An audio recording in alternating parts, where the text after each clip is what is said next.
मगरबी बंगाल में आज चौथे दौर का चुनाव हो रहा है, जहां से बड़ी खबर आ रही है।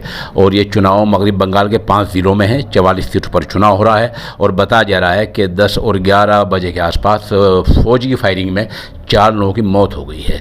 फौज की फायरिंग हम इसलिए कह रहे हैं कि दावा मगरबी बंगाल की पुलिस ने किया है। मगरबी बंगाल की पुलिस दावे के मुताबिक 4 आदमी की मौत हो गई है और ये मौत फोर्स की गोली से हुई है। बाद में जवाब ये दिया गया है कि मौत इसलिए हुई है कि उन लोगों ने एक गाड़ी पर हमला किया था, उन लोगों पर हमला किया था, जवाबी हमले में इनकी मौत हो गई है। बहरहाल आज इलेक्शन में ये बूथ नंबर है वहाँ, उस पर मौत हुई है। और मरने वालों में जैसे कि टीएमसी ने दावा किया है, हमीदुल हक और समीउल हक समेत 4 लोग शामिल हैं।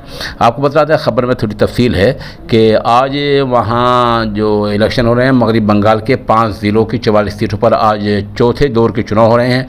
और इस दौरान कई इलाकों में तशद्दुद की खबरें आ रही हैं।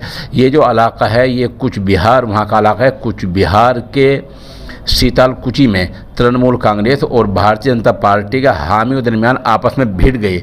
इस झड़प में 4 लोगों की मौत हो गई है, लेकिन एक दूसरे की उससे मौत नहीं हुई है। जैसे कि वहाँ की पुलिस ने बताया, हम आगे दे रहे हैं, 4 लोग इसमें ज़ख्मी भी हुए हैं। इल्ज़ाम ये है कि CISF की फायरिंग में इन 4 लोगों की मौत हो गई है। फ़िलहाल मौके पर भारी पुलिस फोर्स तैनात है। इलेक्शन कमीशन के मुताबिक सुबह 11:05 तक यहाँ 16.65% तक वोट हो चुका था। पोलिंग हो चुकी है।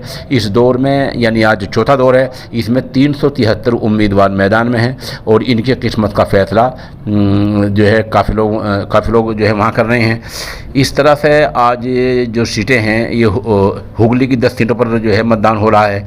इस दौर में एक मरकज़ी वज़ीर समेत 3 MP अपनी किस्मत आजमा रहे हैं। तो बहरहाल ये मगरबी बंगाल की एक अहम खबर थी, जिसमें आज वहाँ फायरिंग हुई है और फायरिंग पुलिस फोर्स की तरफ से हुई है, जैसे कि वहाँ की पुलिस ने दावा किया है। और 4 लोग इसमें अब तक जो है मर चुके हैं और 4 के ज़ख्मी होने की खबर है। और फिलहाल और भी कई जगहों से छूट-मूट घटना खबर आ रही है। इलेक्शन कमीशन ने मकामी हुक्काम से 1 घंटे के अंदर रिपोर्ट मांगी है।